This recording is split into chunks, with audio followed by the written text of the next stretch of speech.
அன்பானவர்களே, நீங்கள் கேட்கவிருப்பது the Bible in a year. ஒரு வருடத்தில் திருவிலியம் வாசித்து புரிந்து கொள்ள உதவும் இந்த இறைவார்த்தை வாசித்தல் நிகழ்வை உங்களிடம் கொண்டு சேர்ப்பது விண்ணரசி மீடியா. நான் உங்கள் சகோதரன் துளசிக்குமார். இறைவார்த்தை வாசித்தல் வழியாக இறைவனின் குரலை கேட்கவும், இறைவனின் கண்கள் வழியாக நமது வாழ்வை நோக்கி பார்க்கவும் திருவிவிலியம் வழியாக ஒரு அழகிய பயணத்திற்கு நான் உங்களை அழைக்கிறேன். திருவிவிலியத்தில் உள்ள 73 புத்தகங்களில் பரந்து விரிந்து கிடக்கின்ற மனுக்குல மீட்பின் மாபெரும் நிகழ்வை தொடர்ச்சியாக வாசிப்பதற்கு the great adventure Bible timeline என்ற அட்டவணை நமக்கு துணை செய்கிறது. இன்று 14ஆம் நாள். இன்று வாசிக்கவிருக்கும் விவிலிய பகுதிகள் தொடக்க நூல் 27 மற்றும் 28ஆம் அதிகாரங்கள், யோபு 17 மற்றும் 18ஆம் அதிகாரங்கள், நீதிமொழி 3ஆம் அதிகாரம் 1-4 வரையுள்ள இறைவார்த்தைகள். TNBCLC திண்டிவனம் வெளியிட்டுள்ள தமிழ் திருவிவிலியம் பொது மொழிபெயர்ப்பின் திருத்திய பதிப்பை நாம் வாசிக்கிறோம். இறை வார்த்தையை நாம் வாசிக்கும்போது இறைவன் நம் அருகில் இருக்கிறார். இறை வார்த்தைக்கு செவி மடுப்போம். தொடக்க நூல் 27ஆம் அதிகாரம். ஈசாக்கு யாக்கோபுக்கு ஆசி வழங்குதல். ஈசாக்கு முதிர்ந்த வயதை அடைந்தபோது அவர் கண்களின் பார்வை மங்கி போயிற்று. அவர் தம் மூத்த மகன் ஏசாவை அழைத்து, என் மகனே என்றார். ஏசா, இதோ வந்துவிட்டேன் என்றான். அவர் அவனை நோக்கி, இதோ பார், எனக்கு வயதாகி விட்டது, சாவு என்னால் வருமோ என்று அறியேன். இப்பொழுது உன் கருவிகளான வில்லையும் அம்புக்கூட்டையும் எடுத்துக்கொள், காட்டுக்கு போ, வேட்டையாடி எனக்கு வேட்டை கறி கொண்டு வா. நான் விரும்பும் முறையில் அதை சுவையான உணவாக சமைத்து என்னிடம் கொண்டு வா. நான் அதை உண்பேன். நான் சாகுமுன் உனக்கு மனமாற ஆசி வழங்குவேன் என்றார். ஈசாக்கு தன் மகன் ஏசாவிடம் பேசியதை ரெபெக்கா கேட்டுக்கொண்டிருந்தார். வேட்டையாடி வேட்டைக்கறி கொண்டு வருமாறு ஏசா காற்றுக்கு புறப்பட்டான். அப்பொழுது அவர் தன் மகன் யாக்கோபை நோக்கி, உன் தந்தை உன் சகோதரன் ஏசாவுக்கு சொன்னது என் காதில் விழுந்தது. அவர், நீ போய் வேட்டையாடி வேட்டை கறியை சமைத்து கொண்டு வா, நான் உண்பேன், நான் சாவதற்கு முன் ஆண்டவர் திருமுன் உனக்கு ஆசி வழங்குவேன் என்று அவனிடம் சொன்னார். இப்பொழுது என் மகனே, நான் கட்டளையிடுவதை கருத்தாய் கேள். உடனே மந்தைக்கு போ, அங்கிருந்து 2 கொழுத்த வெள்ளாட்டு குட்டிகளை கொண்டு வா. நான் அவற்றை உன் தந்தைக்கு பிடித்தமான முறையில் சுவையான உணவாக சமைத்து தருவேன். நீ அவற்றை உன் தந்தைக்கு உண்ண கொடுத்து அவர் சாவதற்கு முன் அவரது ஆசியை பெற்றுக்கொள் என்றார். யாக்கோபு தன் தாய் ரெபெக்காவிடம், என் சகோதரன் ஏசா உடலில் அடர்ந்த முடி உடையவன், நானோ மிருதுவான உடல் கொண்டவன். என் தந்தை என்னை தடவி பார்த்தால் என்ன ஆவது? அவரை நான் ஏமாற்றுவதாக தெரிந்துவிட்டால் என் மேல் ஆசிக்கு பதிலாக சாபத்தை அன்றோ விழச் செய்வேன் என்றான். ஆனால் அவன் தாய் அவனிடம், மகனே, உனக்குரிய சாபம் என் மேல் விழட்டும். நான் சொல்வதை மட்டும் செய். போ, அவற்றை என்னிடம் கொண்டு வா என்றார். அவனும் அவ்வாறே போய் அவற்றை பிடித்து தன் தாயிடம் கொண்டு வந்து கொடுத்தான். ரெபெக்கா அவற்றை அவன் தந்தைக்கு விருப்பமான சுவையுள்ள உணவாக தயாரித்தார். மேலும் ரெபெக்கா தம்முடன் வீட்டில் வைத்திருந்த தம் மூத்த மகன் ஏசாவின் உடைகளில் சிறந்தவற்றை தம் இளைய மகன் யாக்கோபுக்கு அணிவித்தார். அவனுடைய கைகளையும் மிருதுவான கழுத்தையும் வெள்ளாட்டு குட்டிகளின் தோலால் மூடினார். அவர் சுவையான உணவையும் தாம் சுட்ட அப்பங்களையும் தன் மகன் யாக்கோபின் கையில் கொடுத்தார். அவனும் அவற்றை தன் தந்தையிடம் எடுத்து சென்று அப்பா என்று அழைத்தான். அவரும் மறுமொழியாக, இதோ மகனே, நீ எந்த மகன் என்று கேட்க, யாக்கோபு தன் தந்தையிடம், நான் தான் உம் தலைமகன் ஏசா. நீர் சொன்னவாறு செய்திருக்கிறேன். எழுந்து உட்கார்ந்து என் வேட்டை உணவை உண்டு மனமாற எனக்கு ஆசி வழங்கும் என்றான். ஈசாக்கு தன் மகனை நோக்கி, மகனே, இது உனக்கு இவ்வளவு விரைவில் எப்படி அகப்பட்டது என்று கேட்க, அவன், உம் கடவுளாகிய ஆண்டவரால் தான் எனக்கு இது நிகழ்ந்தது என்றான். ஈசாக்கு யாக்கோபிடம், மகனே, அருகில் வா.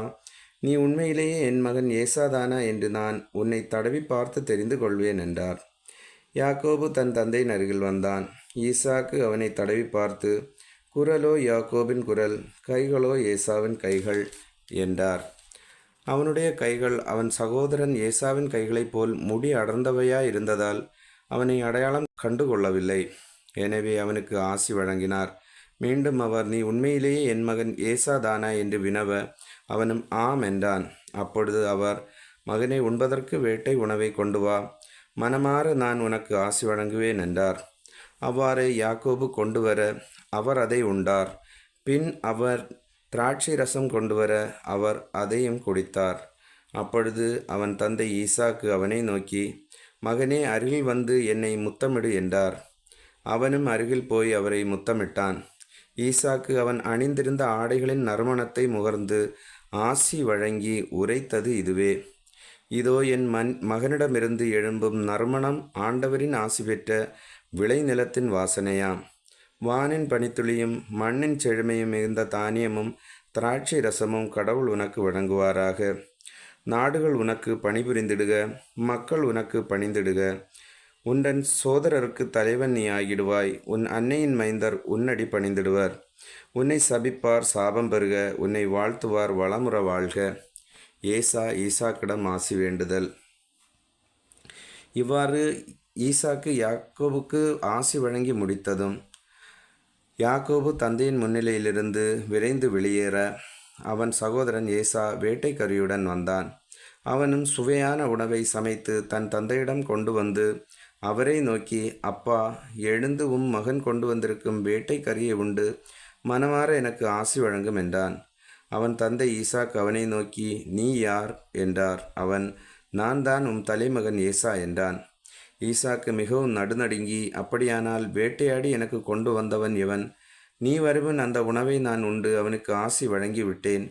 அவனே ஆசி பெற்றவனாய் இருப்பான் என்றார். ஏசா தந்தையின் வார்த்தைகளை கேட்டு மிகவும் மனம் மெதும்பி பெருங்குரல் எழுப்பி கதறி அழுதான். அவன் தன் தந்தையை நோக்கி, அப்பா, எனக்கும் கூட ஆசி வழங்குவீர் என்றான். அதற்கு அவர், உன் தம்பி கபடமாய் வந்து உனக்குரிய ஆசையை பெற்று சென்று விட்டான் என்றார். அதை கேட்ட ஏசா, யாக்கோபு என்னும் பெயர் அவனுக்கு பொருத்தமே, ஏனெனில் அவன் இருமுறை என்னை ஏமாற்றி விட்டான்.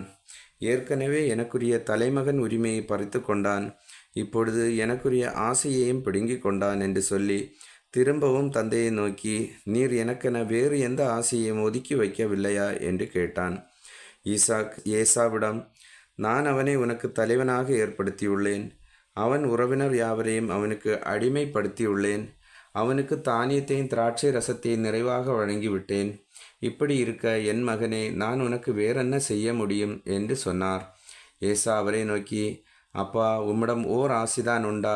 எனக்கும் ஆசி வேண்டும் அப்பா என்று சொல்லி கூக்குரலிட்டு அழுதான். அவன் தந்தை ஈசாக்கு அவனுக்கு மறுமொழியாக, இதோ உன் குடியிருப்புக்கு நிலத்தின் செழுமையோ மேல்வானின் பனித்துளியோ கிட்டாது. உன் வாளினால் நீ வாழ்க்கை நடத்தி உன் தம்பிக்கு அடிமையாய் இருப்பாய். உன் கழுத்தில் அவன் சுமத்திய நுகத்தடியை நீ கிளர்ந்து எழும்போது முறித்து விடுவாய் என்றார். பெற்றோர் யாக்கோபை லாபானிடம் அனுப்புதல். தந்தையிடமிருந்து யாக்கோபு பெற்றிருந்த ஆசையை முன்னிட்டு ஏசா அவன் மீது வஞ்சினம் கொண்டான். என் தந்தைக்காக துக்கம் கொண்டாடும் நாட்கள் நெருங்கிவிட்டன. அதன்பின் என் தம்பி யாக்கோபை கொன்று போடுவேன் என்று தனக்குள் அவன் சொல்லி கொண்டான். தம் மூத்த மகன் ஏசாவின் திட்டம் பற்றி ரபேக்கா கேள்விப்பட்டார்.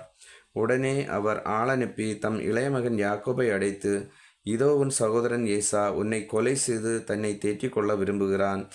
ஆகையால் மகனே, நான் சொல்வதை கேள்.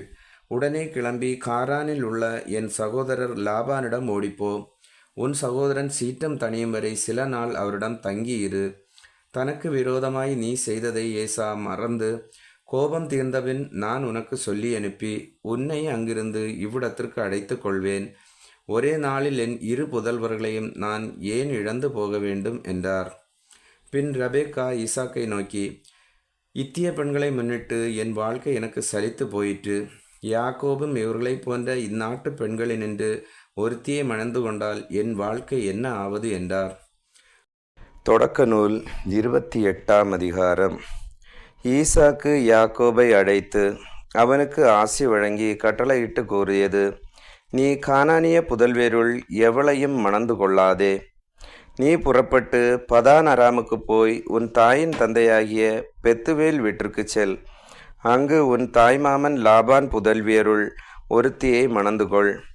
எல்லாம் வல்ல இறைவன் உனக்கு ஆசி வழங்கி நீ பல இனங்களுக்கு தந்தையாகும்படி உன்னை பல்கி பெருகச் செய்வாராக.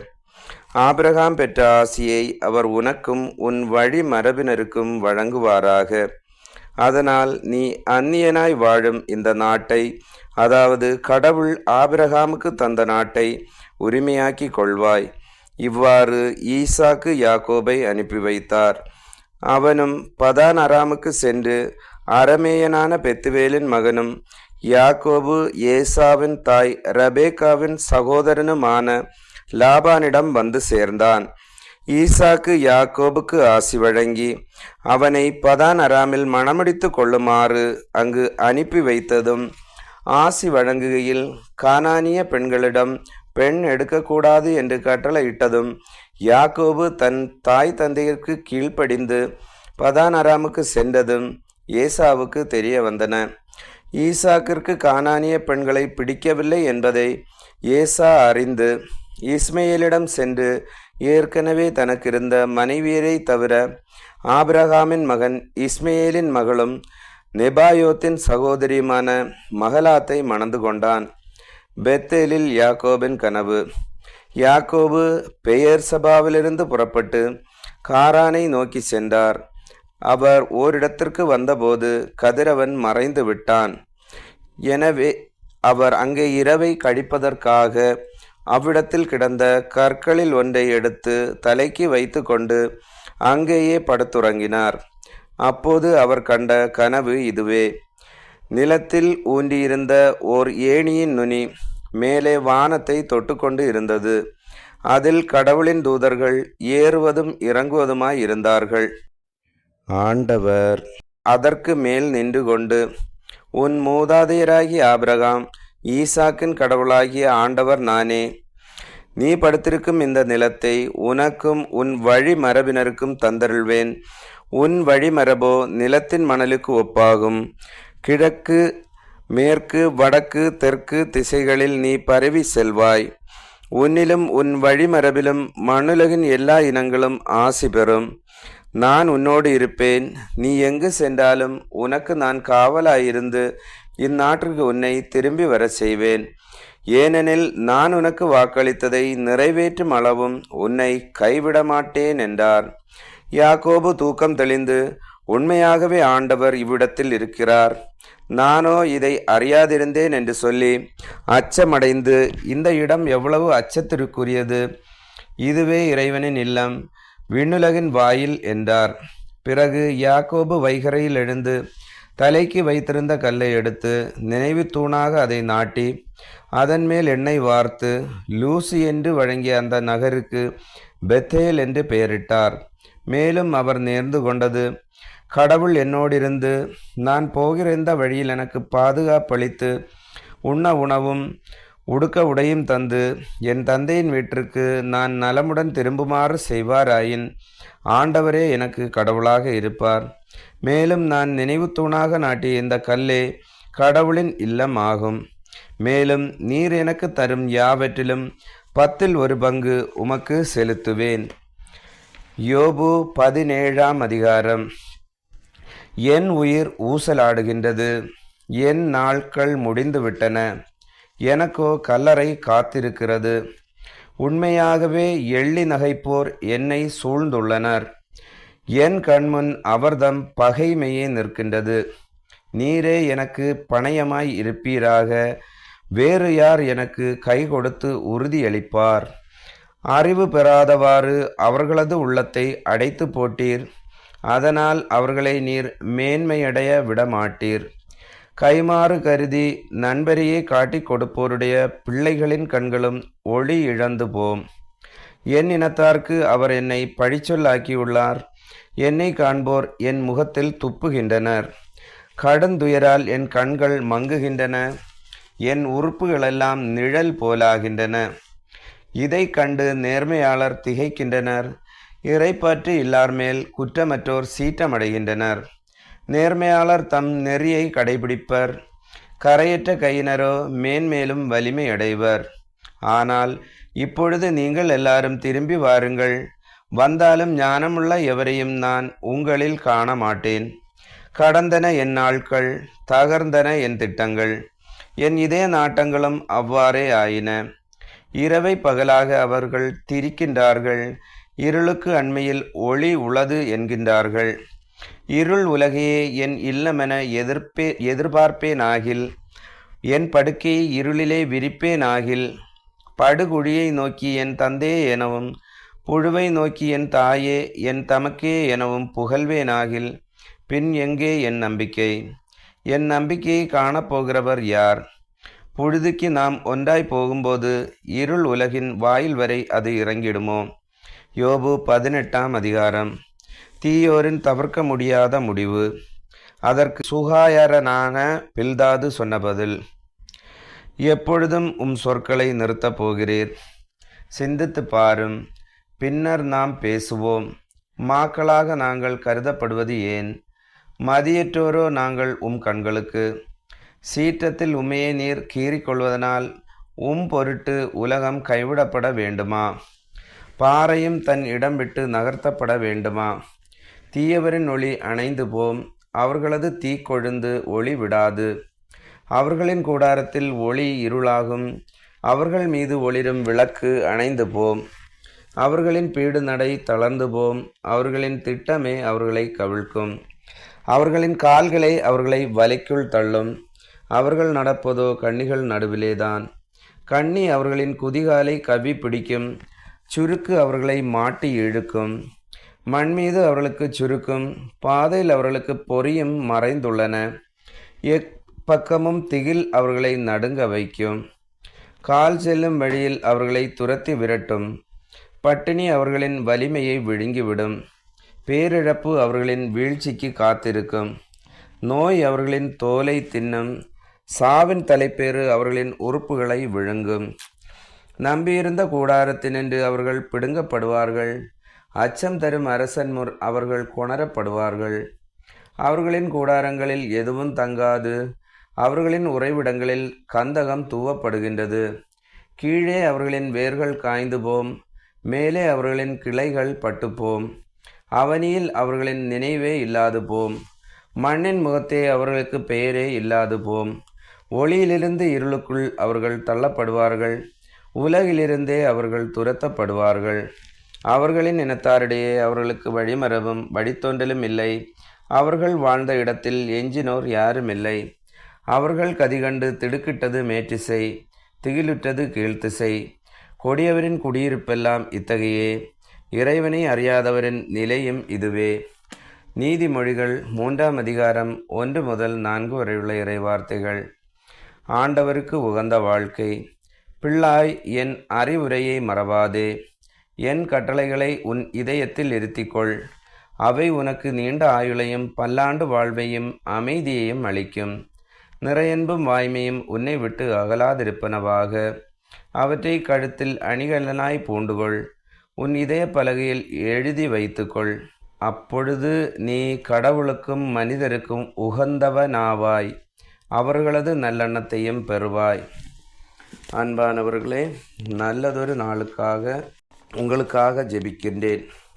எனக்காகவும் நீங்கள் ஜெபியுங்கள். இறைவார்த்தை வாசித்தல். ஒவ்வொரு நாளும் முன்னோக்கி பயணிக்கும் போது இறைவன் அருளிய தானங்களுக்காக நன்றி செலுத்துவதற்கு நாம் நேரம் ஒதுக்க வேண்டும். அதோடு கூட எவ்வளவு பெரிய சோதனைகளையும் தடைகளையும் சந்தித்து கொண்டே நாம் இறை வார்த்தையை நாளும் கேட்பதற்கு இறைவன் நம்மை ஆசீர்வதித்தார் என்பதையும் நாம் அறிந்து கொண்டு இறைவனுக்கு நன்றி செலுத்துவோம். விண்ணரசி மீடியா என்னும் இந்த யூடியூப் சேனல் லிங்கை உங்களுக்கு தெரிந்தவர்களுக்கு பகிருங்கள். அதன் மூலம் தமிழ் விவிலியத்தை அனைவரும் வாசித்து தியானிக்க உதவுங்கள். இறைவன் உங்கள் அனைவரையும் நிறைவாக ஆசீர்வதிப்பாராக. தந்தை, மகன், தூய ஆவியின் பேராலே ஆமேன்.